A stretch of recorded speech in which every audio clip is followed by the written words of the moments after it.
할렐루야. 오늘은 지난 시간에 이어서 신약성경 마태복음 14장 13절로부터 21절에 있는 두 번째 말씀 5,000명을 먹이신 기적에 대해서 이제 같이 상고해 보시겠습니다. 먼저 본문을 같이 읽으시겠습니다. 13절로부터 21절까지입니다. 예수께서 들으시고 배를 타고 떠나사 따로 빈들에 가시니 무리가 듣고 여러 고을로부터 걸어서 쫓아간지라. 예수께서 나오사 큰 무리를 보시고 불쌍히 여기사 그 중에 있는 병인을 고쳐주시니라. 저녁이 되매 제자들이 나와 가로되 이곳은 빈들이요 때도 이미 저물었으니 무리를 보내어 마을에 들어가 먹을 것을 사 먹게 하소서. 예수께서 가라사대 갈 것 없다. 너희가 먹을 것을 주어라. 제자들이 가로되 여기 우리에게 있는 것은 떡 5개와 물고기 2마리 뿐이니이다. 가라사대 그것을 내게 가져오라 하시고 무리를 명하여 잔디 위에 앉히시고 떡 5개와 물고기 2마리를 가지사 하늘을 우러러 축사하시고 떡을 떼어 제자들에게 주시매 제자들이 무리에게 주니 다 배불리 먹고 남은 조각을 12바구니에 차게 거두었으며 먹은 사람은 여자와 아이 외에 5,000명이나 되었더라. 아멘. 참으로 기적 중에 또한 기적이죠. 자, 본문을 같이 살펴보도록 하겠습니다. 13절 예수께서 들으시고 빈들에 가시니 요한의 죽음으로 야기될 일대의 박해를 피하기 위함이었을 것입니다. 한편 빈들은 갈릴리 북동 연안의 성읍 베세다 지역의 한적한 곳을 말합니다. 그리고 무리가 걸어서 쫓아간지라 그랬죠.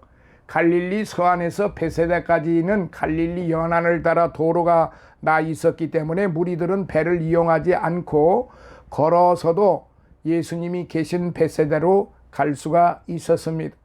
한편 이때는 이스라엘 백성들이 최고의 선지자로 여겼던 세례 요한이 헤롯에게 죽임을 당한 직후였기 때문에 무리들은 더욱 갈급한 심정으로 예수님을 찾아 나섰을 것입니다. 14절 예수께서 나오사 보시고 고쳐주시니라고 말씀하십니다. 말씀이 기록이 되어 있죠. 예수님께서는 헤롯 안티파스의 박해를 피하기는 하셨지만 복음 사역은 결코 중단하지 않으셨어요. 큰 무리, 이들은 바로 뒤에 오병이어의 기적에 언급된 무리와 동일한 자들입니다. 이로 볼 때 이 무리들은 여자와 어린이를 제외한 5,000명, 즉 도합 2만 명 정도가 되었을 것이다. 21절에 그렇게 봅니다. 그 다음에 15절 저녁, 아마 오후 3시 이후부터 해지기 직전 오후 6시까지의 시간을 말할 것입니다. 즉 첫째 저녁을 가리키는 듯 하는데요. 반면 해가 진 이후부터 약 1시간 경과할 때까지의 시간을 둘째 저녁이라 합니다. 이미 저물었으니 직역하면 이미 지나갔으니 라는 뜻인데요. 이는 무리를 가르칠 시간 또는 저녁 식사 시간이 이미 지났다는 뜻으로 해석할 수가 있습니다. 16절 너희가 주라. 제자들에게 영육간의 무리들을 양육할 책임이 있음을 강조하는 말씀입니다. 17절로부터 21절 떡 5개와 물고기 2마리 오병이어의 기적이 언급되는데요. 그 내용은 다음과 같습니다. 장소는 베세다 부근의 들판이고 시기는 AD 29년 봄임. 사건은 5,000명을 먹이시고 관련 성구는 마가복음 6장 30절로부터 44절, 누가복음 9장 10절로부터 17절, 요한복음 6장 1절로부터 14절. 그 다음에 유사 사건은 칠병이어로 4,000명을 먹이셨는데 이제 뒤에 나오는 15장 22절로부터 39절입니다. 자, 그렇다 그러면 이 부분에 대해서도 우리가 한번 생각을 좀 다시 좀 해봐야 되겠죠. 예수께서 오병이어로 5천 명을 먹이신 기적의 현장을 소개하고 있어요. 이 같은 이적을 통하여 예수님께서는 당신이야말로 이 세상에 생명을 주시기에 오신 유일한 하나님의 양식이요 인류 생존의 유일한 관건이 되심을 보여주셨다는 사실입니다. 요한복음 6장 47절로부터 51절에 공통으로 보시면 됩니다. 자, 이 부분에 대해서 첫 번째, 예수님을 쫓아간 무리들. 예수님께서는 자신을 세례 요한이 살아난 것으로 생각하는 헤롯을 떠나 따로 빈들에 가셨지요. 이렇게 예수님께서 떠나신 것을 알게 된 무리들은 부지런히 걸어서 예수님을 쫓아가게 되었습니다. 이런 무리의 행동에서 우리는 귀중한 영적 교훈을 얻을 수가 있는데요. 그것은 우리에게서 예수 그리스도와 그분의 말씀이 멀어졌을 때에는 세상의 유익을 구하기 이전에 먼저 우리의 영혼을 염려하여 은혜 받을 기회를 구하면서 주님을 따라가는 것이 무엇보다도 유익하다는 것입니다. 왜냐하면 우리가 비록 사막에서 주님과 함께 있으며 그분의 복된 말씀을 듣는다고 할지라도 그것은 영혼의 관점에서 바라보면 유익할 뿐만 아니라 다른 어떤 상황보다도 희망적이기 때문에 그래요. 자, 두 번째로 5천 명을 먹이신 예수님입니다. 실제로 예수님께서는 빈들에서 물고기 2마리와 보리떡 5개로 굶주린 이들을 먹이셨어요. 그런 보잘것없는 양식도 예수님의 창조적인 능력에 의해서 무리 전체가 충분히 먹고 배부를 때까지 늘어나게 되었다는 사실입니다. 무리를 흩어서 보내고자 했던 제자들과는 달리 어찌하든지 무리를 먹이시고자 하셨던 예수님의 모습에서 우리들은 주의 제자들로서 다른 사람들의 영혼을 돌보면서 그와 함께 그들의 육적인 상황에도 각별한 주의를 기울여야만 한다는 것을 여기서 배울 수가 있습니다. 한편 예수께서 하늘을 우러러 음식을 축사하시고 먹고 남은 것을 다시 거두게 하셨습니다. 이런 사실을 통해서 우리는 또한 주님께 우리가 먹는 음식에 복을 주실 것을 간구하는 동시에 주께서 주신 것들을 쓸데없이 낭비하는 일을 피해야 한다는 것을 기억해야 합니다. 진정 이 같은 전략이야말로 남을 돕고 관대하게 대하기 위한 적절한 원천이 아닐까요? 우리는 이 같은 오병이어의 기적에서 파멸해 가는 우리의 영혼들을 구원하시고 풍족하게 채우시기 위해서 하늘에서 내려온 생명의 떡에 관해 주의를 기울여야 합니다. 이 말씀은 요한복음 6장 32절로부터 58절을 자세하게 읽어보세요. 나는 하늘에서 내려온 생명의 떡이다 라고 하는 이 말씀을 무슨 어떤 지식적으로나 경험적으로 전통적으로 이렇게 보지 마시고 순수한 내 마음으로 정말로 예수님은 우리를 위하여 하늘에서 내려오신 생명의 떡, 영생의 떡이다. 그 생명의 떡이라고 한번 생각을 해보세요. 그럼 우리는 어떻게 해야 되느냐? 우리가 어떤 주의를 가지고 신앙생활을 해야 하느냐를 깨닫게 해주십니다. 사실 오병이어로 굶주린 5천 명을 배부르게 하셨던 예수님이야말로 우리를 구원하기 위하여 자기 몸을 내어주신 생명의 떡인 것입니다. 그분은 우리의 영생의 떡이에요. 영원히 우리의 생명의 떡인 것입니다. 실로 그리스도의 복음이 제시하는 것들은 세상의 관점에서 볼 때 보잘것없고 무력한 것처럼 보이지만 감사하면서 믿음으로 받아들이는 사람들에게 넉넉하고 풍족한 양식이 될 것입니다. 사랑하시는 성도 여러분, 정말 우리는 하나님의 말씀을 받을 때 이렇게 쉽게 말하면은 내 생각대로 받아서는 안 됩니다. 하나님의 말씀은 어떤 이유가 있다 할지라도 그 어떤 상황이 나에게 처해 있다 할지라도 그 말씀을 말씀대로 생명의 떡이라고 그랬으니까 그 하나님의 말씀은 곧 살아있는 말씀이니까 곧 생명이라 이 말입니다. 근데 그 생명은 우리 육신이 가지고 있는 그 생명이 아니라 바로 하나님의 생명의 떡이다 이 말이에요. 그래서 그 생명의 떡을 먹는 자는 어떻게 됩니까? 주님께서 마태복음 6장 32절로부터 58절에 보세요. 이 생명의 떡을 먹는 자는 죽어도 살겠고 나와 영원히 함께 살 것이다. 이 말씀을 그대로 믿어야만 되는 것이에요. 거기에 무슨 철학, 인문학, 거기에 무슨 도덕, 윤리, 이거 다 필요가 없어요. 말씀 그대로 받으시기 바랍니다. 나는 생명의 떡이다 하면은 그 말씀이 나에게는 영생을 주는 생명의 떡이라고 그 말씀을 그렇게 받을 때에 하나님께서 기뻐하시고 영광 받으시고 하늘의 신령한 축복이 땅에 풍성하고 기름진 축복이 오늘 저와 여러분들에게 풍성하게 임하게 되는 것입니다.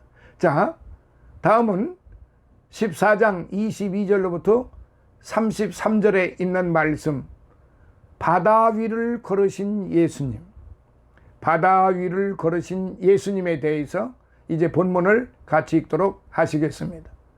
예수께서 즉시 제자들을 제쳐가사 자기가 무리를 보내는 동안에 배를 타고 앞서 건너편으로 가게 하시고 무리를 보내신 후에 기도하러 따로 산에 올라가시다 저물매 거기 혼자 계시더니 배가 이미 육지에서 술이나 떠나서 바람이 거슬림으로 물결을 인하여 고난을 당하더라. 밤 사경에 예수께서 바다 위로 걸어서 제자들에게 오시니 제자들이 그 바다 위로 걸어오심을 보고 놀라 유령이라 하며 무서워하여 소리 지르거늘 예수께서 즉시 일러 가라사대 안심하라 내니 두려워 말라. 베드로가 대답하여 가로되 주여 만일 주시어던 나를 명하사 물 위로 오라 하소서 한데 오라 하시니 베드로가 배에서 내려 물 위로 걸어서 예수께로 가되 바람을 보고 무서워 빠져가는지라 소리질러 가로되 주여 나를 구원하소서 하니 예수께서 즉시 손을 내밀어 저를 붙잡으시며 가라사대 믿음이 적은 자여 왜 의심하였느냐 하시고 배에 함께 오르매 바람이 그치는지라 배에 있는 사람들이 예수께 절하며 가로되 진실로 하나님의 아들이로소이다 하더라. 아멘. 자, 본문을 살펴보도록 하겠습니다. 22절 즉시 제쳐가사 가게 하시고 예수님께서 무리와 제자들을 분리하여 각각 따로 가게 하신 이유가 있어요. 예수님을 정치적으로 메시아로 착각하는 무리들의 잘못된 생각에 제자들이 유혹을 받지 않도록 하기 위함이었을 것입니다. 이런 사실은 예수님께서 제자들을 제쳐가에 먼저 배를 타고 갈릴리로 건너가도록 하신 사실에서도 잘 나타나고 있어요. 건너편 제자들은 갈릴리 북동 연안의 벳세다 맞은편 갈릴리 서안에 게네사렛 근방의 서 벳세다를 거쳐 가버나움으로 여행을 하였던 것입니다. 자, 이 부분에 대해서 우리는 또 다시 한번 구체적으로 좀 살펴볼 필요가 있어요. 본문 13절로부터 22절에서 다 당신이 하늘로부터 내려온 생명의 양식임을 보이셨던 예수님께서 본문에 이르러 당신이야말로 온 자연을 통치하는 천지의 주제가 되심을 보이신 겁니다. 그래서 본문을 좀 더 상수를 하면 예수님께서 풍랑이 이는 바다 위를 걸으신 장면 22서부터 27절, 베드로의 절망과 구원 28절부터 31절, 제자들의 올바른 신앙 고백 32절부터 33절이 소개되고 있는데, 자, 이 부분에 대해서 첫 번째, 홀로 있어 기도하신 예수님. 예수님께서는 제자들과 무리를 각각 떠나 보내신 뒤에 산에 올라가 저물도록 홀로 기도하셨어요. 여기서 우리는 두 가지 중요한 교훈을 얻을 수가 있는데요. 첫 번째는 홀로 있어 하나님과 은밀한 교제를 즐거워할 수 없는 사람들은 그리스도의 제자가 될 수 없다는 사실이에요. 그리고 두 번째는 우리가 어떤 특별한 경우 절박한 상황을 만나거나 마음의 쓸쓸함을 느낄 때에는 주님 앞에 나아가 우리의 마음을 잡아가고 은밀하게 기도하는 일을 오랫동안 계속하는 것이 유익하다는 사실입니다. 자, 두 번째, 거센 풍랑을 만난 제자들의 모습입니다. 먼저 건너편으로 보내진 제자들은 바다 한가운데에서 거센 바람과 심한 물결로 고난을 당하게 되었습니다. 이처럼 그리스도의 제자들에게 있어서 사역을 감당하는 도중에 세찬 비바람을 만나는 것은 전혀 새로운 일이 아니에요. 따라서 우리가 주의 사역에 동참하다가 역경에 처하게 되는 것으로 해서 두려워하거나 놀랄 필요가 없어요. 오히려 예수께서는 그런 환난을 통해서 제자들에게 더욱 큰 은혜를 주시고 그들에게 자신을 더 많이 계시해 주십니다. 아포칼립시스라는 말은 계시라는 말이에요. 더 많이 계시해 주세요. 어디에서? 바로 이미 기록된 성경 말씀을 통해서 많은 계시를 계속적으로 주신다 이 말입니다. 본문에서도 예수님께서는 역경에 처한 제자들을 도와주시려고 바다 위를 걸어서 그들에게 가셨습니다. 실로 주님께서는 당신이 원하시는 방법으로 그의 백성을 구원해 주세요. 그러나 제자들은 주님을 보고서 유령으로 착각하고 무서워하게 되었습니다. 이처럼 때때로 하나님의 백성들도 자신을 구원해 주시려고 오시는 주님의 모습을 보고서도 고통을 받고 당황하곤 하는 것이지요. 그러나 이는 그리스도에 관해서 그들이 오해하고 또한 그분에 대한 온전한 사랑과 믿음을 결여했기 때문입니다. 요한일서 4장 18절. 실로 그 어떤 방해나 어려움도 예수 그리스도를 가까이 모시고 있으며 그분이 바로 자신을 구원할 구원자이심을 확신하는 사람들을 두렵게 할 수는 없을 것입니다. 심지어 죽음조차도 말이에요. 그렇게 할 수는 없습니다. 자, 세 번째, 아주 중요한 부분 중에 한 부분, 물 위를 걷는 베드로. 대담하게 자신도 물 위를 걷게 해달라고 간구했던 베드로는 주의 말씀을 듣고 배에서 내려 물 위를 걸어가게 되었어요. 하지만 여기서 베드로는 단지 기분 전환이나 오락으로 혹은 자신을 내세우기 위해서가 아니라 예수께로 나아가기 위해서 물 위로 걸어갔다는 것을 주의해서 살펴볼 필요가 있어요. 이와 같이 베드로가 주님께로 나아갈 때 놀라운 주의 권능을 힘입을 수 있었던 것입니다. 이러한 사실은 두 가지 중요한 교훈을 우리에게 가르쳐 줍니다. 첫째, 주의 자녀들에게는 특별한 보호가 약속되어서 언제든지 주의 도우심을 기대할 수 있지만 이는 세상적인 유익보다는 영적인 유익을 위한 것이라는 점. 둘째, 우리는 주께서 주시는 능력에 의지하지 않고서는 결코 주님께로 갈 수 없다는 점입니다. 요한복음 14장 6절. 그리고 예수께서 베드로를 오라고 하신 영적인 목적은 그러하여금 물 위를 걸어오게 함으로써 주님의 권능을 알게 하기 위함이었을 뿐만 아니라 또한 자기 자신의 연약함을 깨달을 수 있도록 하기 위함이었습니다. 주님께서는 이와 같이 그의 제자들에게 신앙적인 모범을 위한 선택의 기회를 주시는데요. 이것은 그의 종들을 연단시키시고 겸손하게 하기 위한 것일 뿐만 아니라 그들에게 주님의 크신 권능과 은혜를 보이시기 위한 것이라 할 수 있습니다. 자,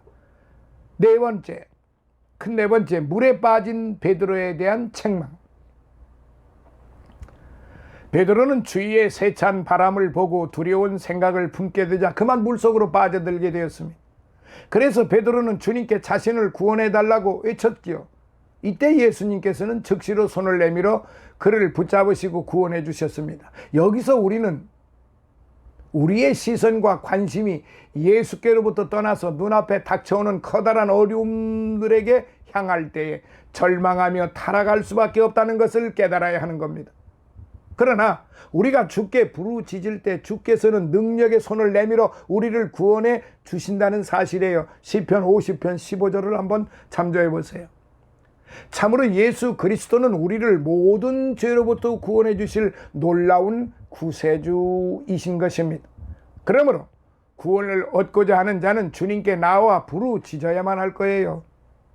더욱 우리는 자신이 빠져 들어가고 있다는 것을 깨닫고서야 비로소 다급하게 부르짖을 것이 아니라 주님의 도움이 필요함을 느끼는 즉시 언제라도 주님께 나아가 간구할 수 있어야 한다는 사실입니다.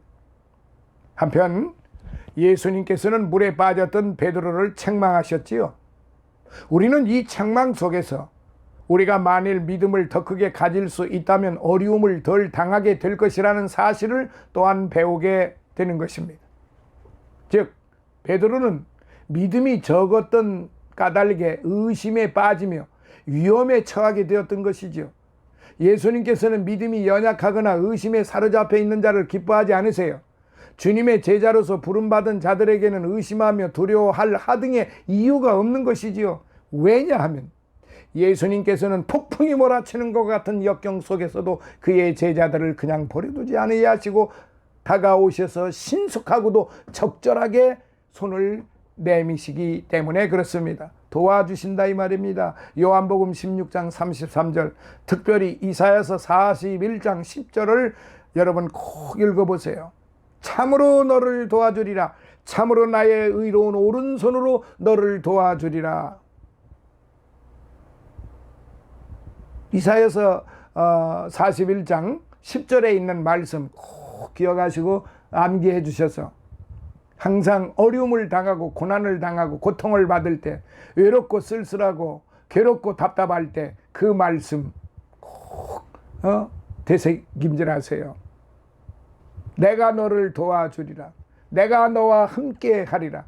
내가 참으로 너를 도와주리라. 내가 참으로 나의 의로운 오른손으로 너를 붙들리라.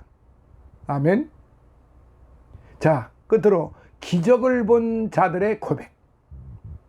실로 세상을 창조하신 분이 아니라면 그 누구도 얼마 안 되는 떡을 5,000명이 넘는 많은 사람이 먹고도 남을 정도로 불어나게 할 수 없으며, 세상을 주관하시는 분이 아니고서는 누구도 바다 위를 걸을 수 없습니다.